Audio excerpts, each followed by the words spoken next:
one little bit here is on the holistic models of practice that have been introduced into whakakotahitanga and one of them embedded throughout the process of the diagnostic guidelines.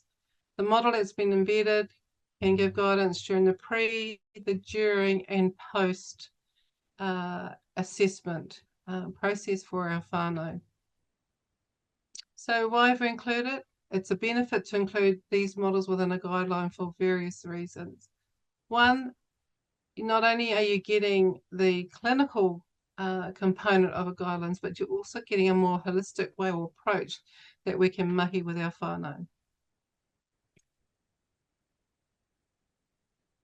Often as a project team, we wanted to ensure that we responded to the voice of tangata who had contributed to the development of whakakotahitanga.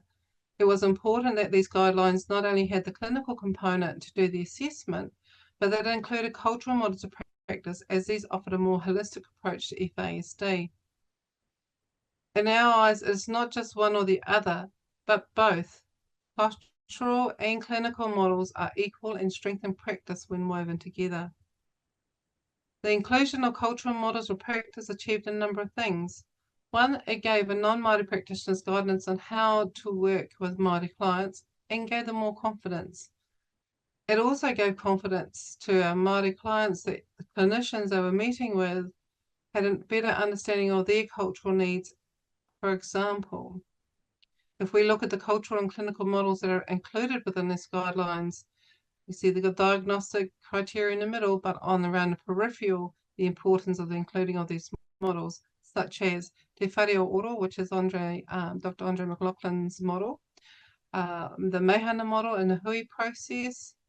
We're looking at trauma-informed care models, Pacifica models, work with our Pacifica communities, ko au, whānau, whanaungatanga, whakawhanaungatanga, a model that has been embedded throughout the guidelines themselves.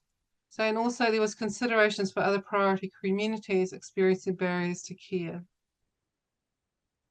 For example, ko au model, it looks at 4 different areas and building strength and support for our whānau who are going through this process. One, ko au, it's about identifying your beliefs, strengths, challenges, and uniqueness. Whānau, we looked who was within our whānau that we could build support, both pre, during, post, so they're understanding. Whanaungatanga, looking outside our whānau for support. So who is out there in the peripheral, in the communities? This is important for the post-diagnosis process. Who do we need to align to? Who do our clinicians know who are out there and who they can refer our tangata to be supported? And whakawhanaungatanga. Now, this is something that can often be overlooked, but in the world of FASD, it is important that we're able to tautoko whānau who are navigating through the world of FASD and help them identify and establish deeper connections to promote well-being. By this, I mean is what out there in our environment can help bring them back. Whānau who are experiencing elevation because of FASD, what can they then be supported to do to bring them back down to a place of tau or calmness? Is that going to the beach? Is that going for a walk? Ngā mihi.